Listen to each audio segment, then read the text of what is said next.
कातिल कभी कभी कत्ल करके अपने आप को बचाव के लिए ऐसा साजिश रचता है। ऐसा साजिश रचा जाता है, आम इंसान भी कातिल बन जाता है। नमस्कार, आदाब, सत श्री अकाल। उत्तर प्रदेश के एक ज़िला लगता है मुजफ्फरपुर। वहाँ एक थाना लगता है पुरकाजी। वहाँ एक मदला गांव भी लगता है। मदला गांव में एक शख्स रहा करता था जिसका नाम सागर अली था। सागर अली 3 बच्चे और बीवी के साथ रहा करता। सागर अली फेरी का काम किया करता जिसमें वह कपड़ा बेचा करता और वह कपड़ा बेचकर जो पैसा कमाता उससे अपना घर चलाता और इससे उसका बीवी बच्चा सारा कोई खुश था। हर कोई का ज़रूरत पूरा हो रहा था, लेकिन उसका काम करने का कोई सीमित टाइम नहीं था। कभी देर से आता तो कभी सवेर भी आता।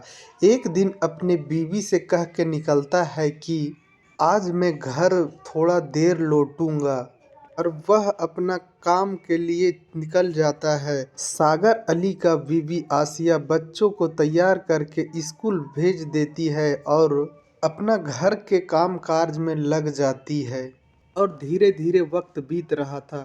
शाम ढलने लगा। आसिया खाना पीना का प्रबंध करने लगी।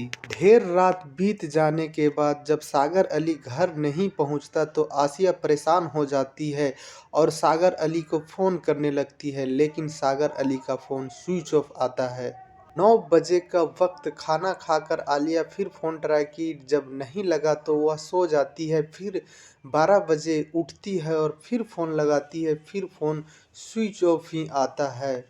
उस वक्त आलिया कुछ सागर के दोस्त को फ़ोन करती है और पूछती है और कुछ अपने रिश्तेदार में फ़ोन करके पूछती है कि सागर वहाँ गया है क्या, लेकिन उधर से सागर अली का कोई अता पता नहीं चलता। फिर रात कट जाता है और दिन का वक्त आता है।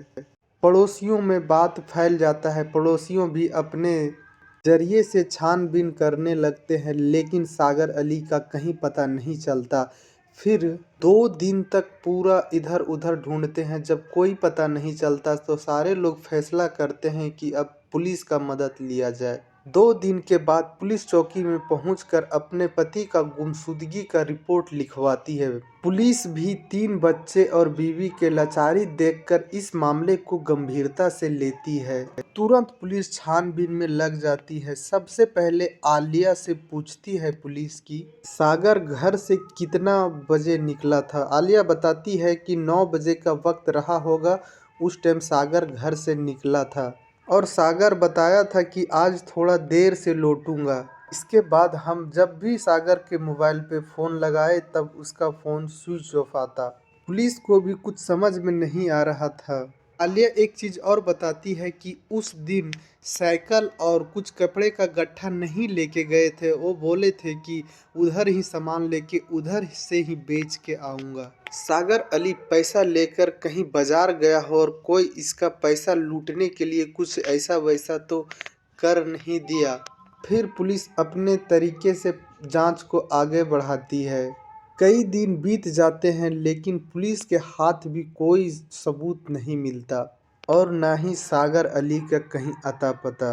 और यहाँ सागर अली के घर पे उनके कई रिश्तेदार आके डेरा जमा लेते हैं। सागर अली को खोजने लगते हैं। एक दिन आसिया को पड़ोसी देखते हैं कि ढेर रात गमले लेकर कहीं जा रही है। पड़ोसी और रिश्तेदार उसके पीछे पीछे जाने लगते हैं। कुछ दूर जाने के बाद पड़ोसी देखते हैं कि आसिया कोई शख्स के साथ आपत्तिजनक हालत में है।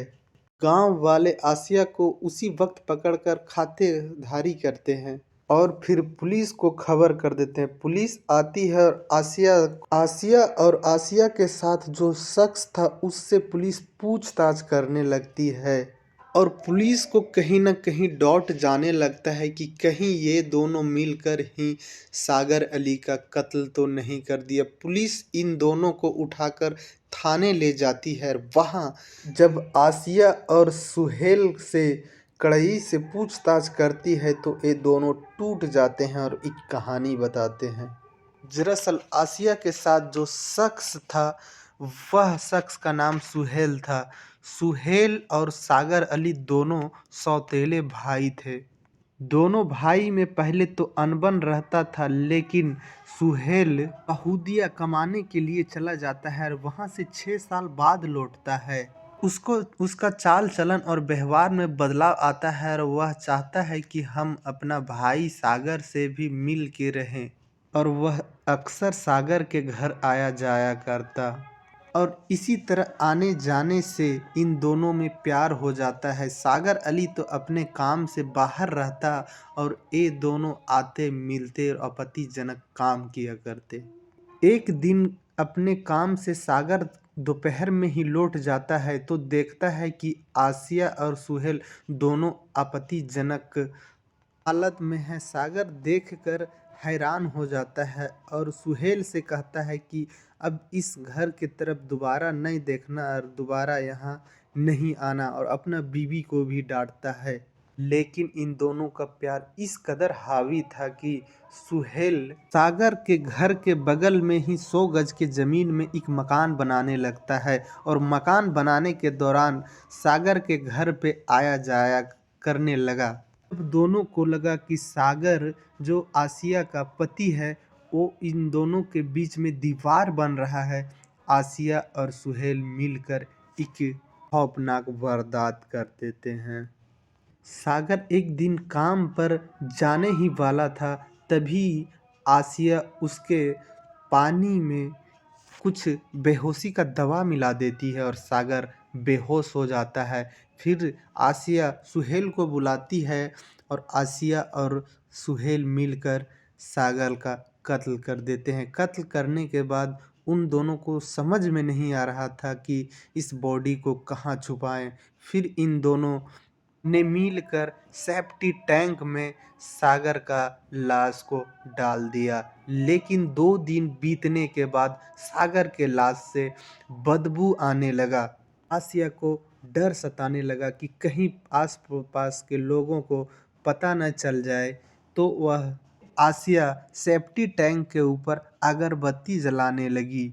लोग आसिया से पूछते भी कि ये अगरबत्ती सेफ्टी टैंक पर क्यों जलाती हो, तो आसिया बोलती कि एक मज़ार में गए थे, जो मज़ार के मौलाना बताए कि सेफ्टी टैंक के ऊपर अगरबत्ती जलाने से तुम्हारा पति मिल जाएगा, लौट जाएगा। पड़ोसियों को भी लगा कि आसिया को इस कदर प्यार है कि अपने पति को पाने के लिए कुछ भी करने को तैयार है। लेकिन जब बदबू बढ़ने लगा तो आसिया को लगने लगा कि पुलिस को इस बारे में पता चलेगा तो पुलिस इसका खोज करने लगेगी। फिर आसिया और सुहेल एक रात को सागर अली का डेड बॉडी निकालती है, जो आधा से ज़्यादा सड़ गया था। निकालने के बाद सुहेल का जो घर बन रहा था वहाँ जाके दफना देती है। उसी में रोज़ आसिया जाकर उसके ऊपर मिट्टी डालती ताकि स्मेल बाहर ना फैले। इसी को करते देख लेते हैं आस पड़ोस के लोग, इसको भी काफ़ी मदद मिलता है। इस काम में बहुत कम वक्त में कत्ल को अंजाम देने वाले कातिलों को पकड़ लिया जाता है।